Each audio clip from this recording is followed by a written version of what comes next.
ಒಮ್ಮೆ ಒಂದು ಸುಂದರವಾದ ಹಸಿರು ಕಾಡು ಇತ್ತು. ಅಲ್ಲಿ ಬಿಟ್ಟು ಎಂಬ ಮೊಲ, ಮಿಂಕು ಎಂಬ ಕೋತಿ, ಗೋಲು ಎಂಬ ಆನೆ, ಚಿಂಟು ಎಂಬ ನರಿ ಮತ್ತು ಮಿತು ಎಂಬ ಗಿಳಿ ಎಲ್ಲರೂ ಸಂತೋಷವಾಗಿ ಬದುಕುತ್ತಿದ್ದರು. ಆ ಕಾಡಿನಲ್ಲಿ ಗೋಲು ಎಂಬ ಆನೆ ಬಹಳ ದೊಡ್ಡವನಾಗಿದ್ದ. ಅವನು ತನ್ನ ಬಲದ ಮೇಲೆ ತುಂಬಾ ಗರ್ವ ಪಡುತ್ತಿದ್ದ.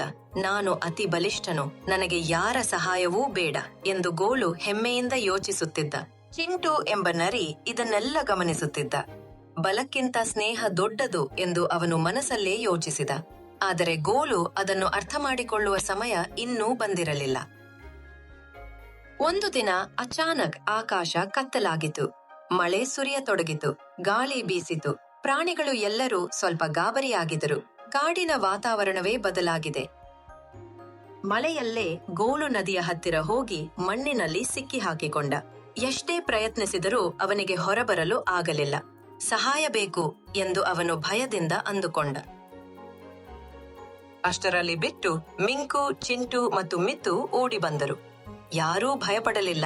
ಎಲ್ಲರೂ ಒಟ್ಟಿಗೆ ಕೆಲಸ ಮಾಡಲು ಶುರು ಮಾಡಿದರು. ಒಬ್ಬರಿಗೊಬ್ಬರು ಸಹಾಯ ಮಾಡಿ ಗೋಳುವನ್ನು ನಿಧಾನವಾಗಿ ಹೊರತೆಗೆಯಿದರು. ಗೋಳು ಸುರಕ್ಷಿತವಾಗಿ ಹೊರಬಂದ. ಅವನಿಗೆ ತನ್ನ ತಪ್ಪು ಅರ್ಥವಾಯಿತು. ನಾನು ಒಬ್ಬನೇ ಏನೂ ಅಲ್ಲ, ಸ್ನೇಹಿತರಿದ್ದರೆ ಮಾತ್ರ ಶಕ್ತಿ ಎಂದು ಅವನು ಮನಸಾರೆ ಒಪ್ಪಿಕೊಂಡ. ಮಳೆ ನಿಂತಿತು.